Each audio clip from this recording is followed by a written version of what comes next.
Ahoy there, YouTube! It's been a minute since this car's been in the garage, but the Dakar Rally clone is back in the garage. Finally! Let's get you up to speed real quick on what I've done. So, forgive me for the mess in the garage. It's been a very, very busy past few days. But, this is the 86 Dakar Rally clone car that I've been working on for a while. I picked this car back up in 2020. It's one of the first cars I did videos on. If you guys want to go check those out, that'd be awesome. They're not great. Not that any of these are better, but it's been a minute since this car's been in the garage. I was hoping to get it done last year, and then I bought that car out of Minnesota over 4th of July weekend, and, you know, honestly, laziness just really kind of kept me from working on it. There's really no other excuse other than that. But it's back in the garage now. I've made a ton of progress the last couple of days. Forgive me, things are not quite all the way put together yet, but this is the carpet from that 83 parts car, so I stripped all the old carpet out of here because it was destroyed from cat piss and mouse turds and everything else that was going on inside of here. So I yeeted out all this old carpet. I laid down a bunch of sound deadening. Put the carpet out of that 83 car we got out of Ohio or Indiana a while back. Put some better seats in it. Currently in process right now, putting some sound deadening in the doors. Man, what else have I done?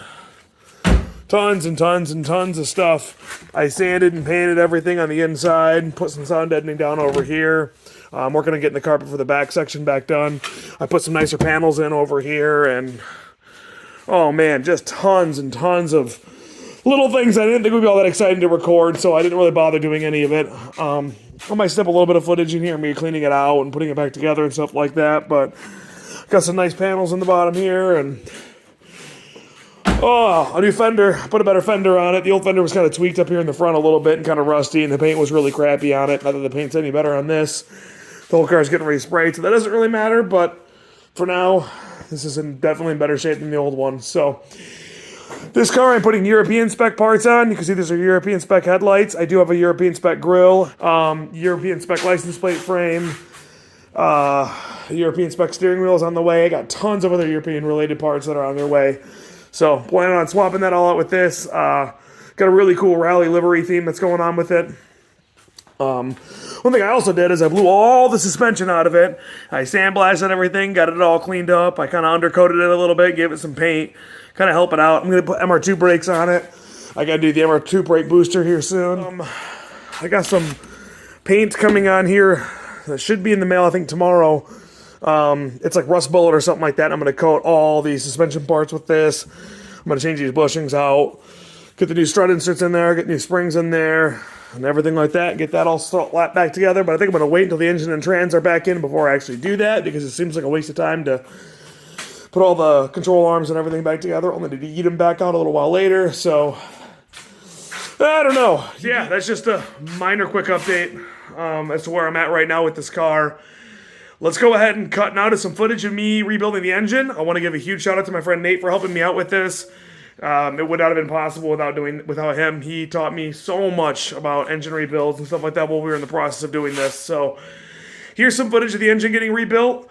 I think from there we'll pick up more interior work maybe. Maybe I'll just get right to putting the engine in. I don't really know what I'm going to pick it up at. So hopefully the next video we'll do some other exciting stuff. But anyway, let's go knock out some motor stuff. This was recorded like a year ago now almost. So your cam caps are looking awesome. Sweet. I don't feel any grooves in them, which is really good. They're just dirty, and when I'm done with them, they won't be. Your main bearings rather look really awesome. Your thrust washers. Yeah, the rebuild kit I have has new thrust washers. Okay. I reused them last time because I thought OEM would probably be better than aftermarket. Yeah. Because they didn't look like anything was happening to them. Again, I was no engine builder. I just really down and dirty YouTube my way through an engine build in that thing. The only thing these are for is to prevent this from walking back and forth in the case. Okay. So when you accelerate, the crankshaft tries to go through the back of the engine. Okay. When you decelerate, it goes forward. It goes forward.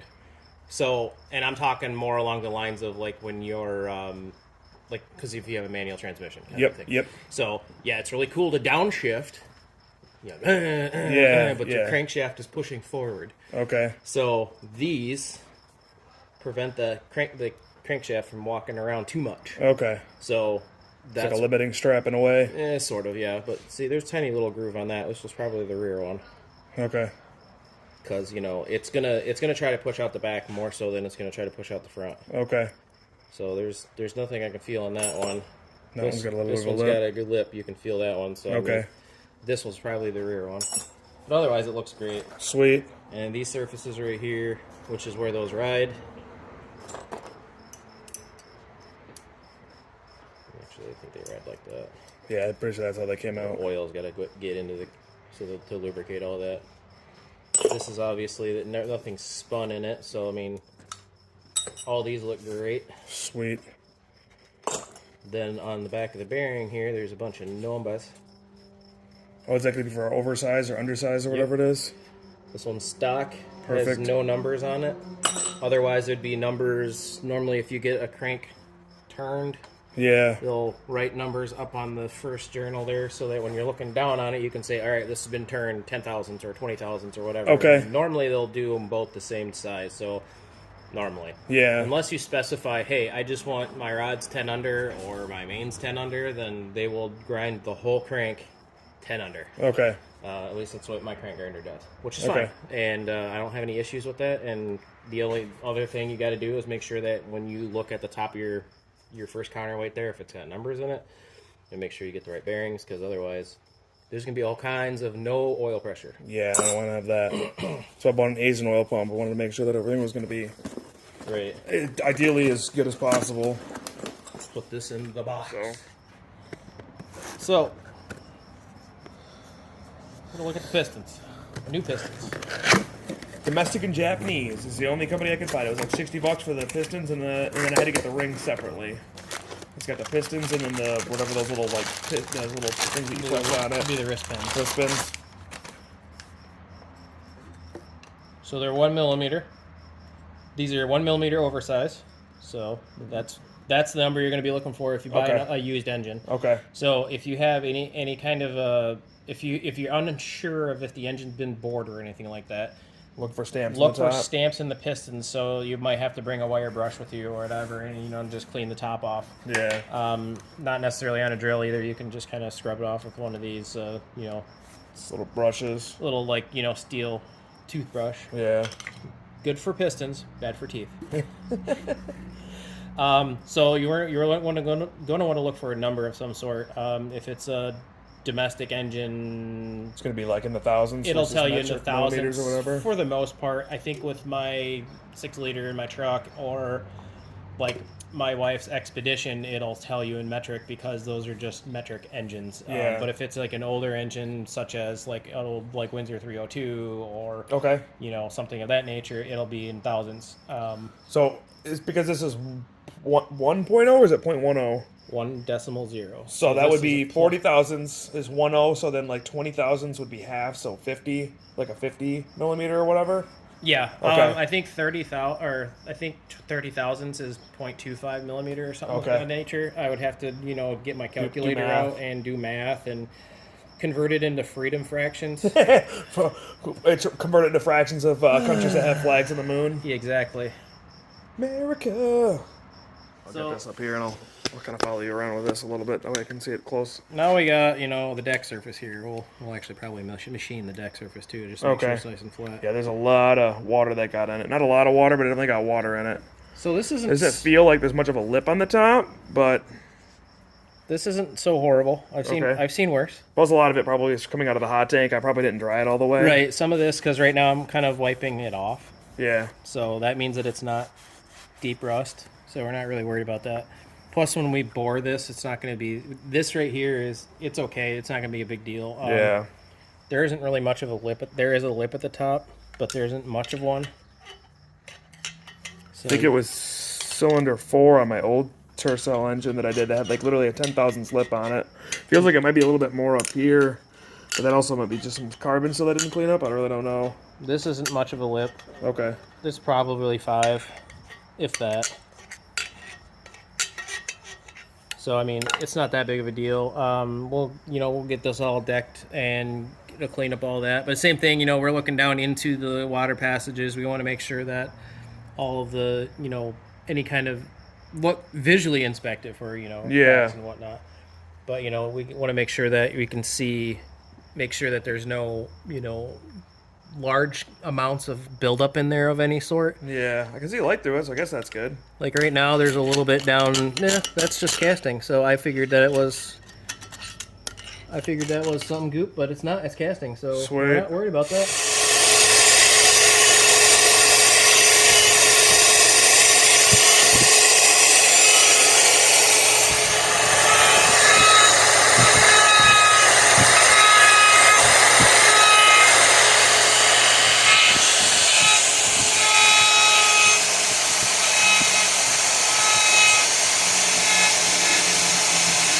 Okay. So, you know, I just take it, and if I'm doing like a Subaru head or whatever, I'll actually do this by hand. I won't even bother getting out the drill or anything like that, and just literally just all you're doing is grinding the seat. So now I take it off of there. Okay, and you can see where it was. See where it was touching. So now I'll be like, okay, now I need to start working on it. You hit forward on the thing and turn the pump on, and then you hit go on that end of it, and it starts honing the engine. That's super cool. And the only thing you can do while you're waiting for it is wipe your machine down.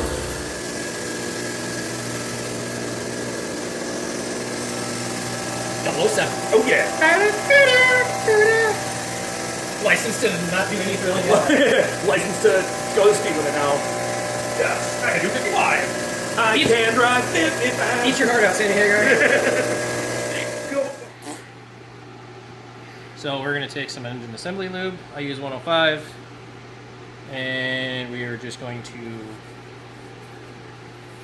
See, now, I know this probably was wrong, because I clearly did several things wrong when I did my 3A, but I used ATF. What's the... You just basically... I would honestly use engine oil or, you know, whatnot. It also depends on how long this thing's going to be sitting around. This thing's probably only be sitting around for, theoretically, 3 to 6 months at most. Yeah, that's why I usually... See, I don't know how long the customer is going to have their engine sitting there before they start, you know, putting it in their engine, or their engine bay. So I use engine assembly lube specifically for that reason, because of the fact that it might sit for a while. It might sit for a while, or a lot of my customers will actually put them in right away because, you know, they're small, Anxious about they're getting car it lots done. and whatnot, so they're like, I need an engine, so made a mess. Oh. I'll go over with my angle grinder before I put the head gasket on to make sure it's nice and clean. Perfect. 40 grit or 60? I'd say about 32. Okay.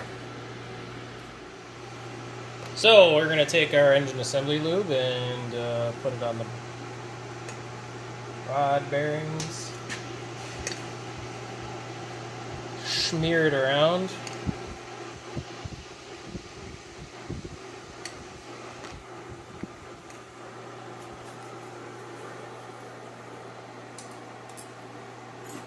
Take our ring compressor. It's a lot better than the one that I've got. I got one of those like twisty ones you put a 1/4 inch ratchet on. Those suck. Yeah, it was shit, but it worked.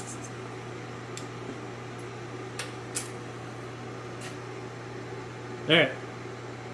So it really doesn't matter which way you have your crank sitting, as long as you can get to all the bolts. Being that it's a 4-cylinder, this makes it really easy because, you know, it's a 4-cylinder. Our dots go to the front.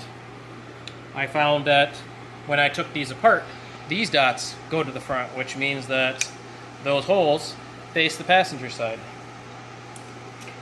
on this particular engine. That's convenient. Some of you out there that actually know these engines better than I do probably know if these are, you know, which way they're supposed to go. I would imagine that that's how they go. So, Yeah. But we just take it, compress the rings.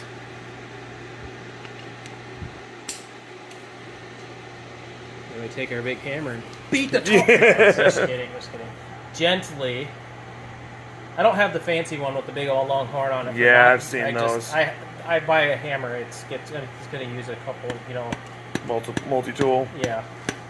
So just give her a quick little tap, tap, taparoo, and not get it all the way in there the first shot, which just happens sometimes. Well, the rings better pop it out. Yeah, it's okay. I had that happen actually several times. I was like, why won't this go in? And I was like, oh, the ring's still sticking out. Sometimes if you don't hold it tight enough, it just won't. Hey! Your engine's starting to have displacement. Yay! And make sure that the rod isn't just jamming into the, well, you don't want the Hooray! 1-4A abomination of 3A crank, 4A FE bottom end, and connecting rods and block, and a 4AC cylinder head. 1.7 liter. 1.7 liter now. Only took, let's see, it'd be cylinder head from one engine, crank from another engine, rods and block from another engine, so 3 engines together. That's not bad. I'm probably going to wrap that engine video up here. Don't really feel like making it an hour long, but if you guys are interested in seeing the whole video, I've got tons of footage of everything that you guys saw and so much more. Pistons being pressed on, valve jobs, bunch of stuff. So if you guys are interested in seeing that, let me know. I can throw a video together of the whole thing if you guys are interested. I just don't want to make a 2-hour long video that no one's going to watch. So anyway, appreciate you guys watching, and I'll catch you guys in the next video of this Dakar Rally series. Catch you guys later. Adios.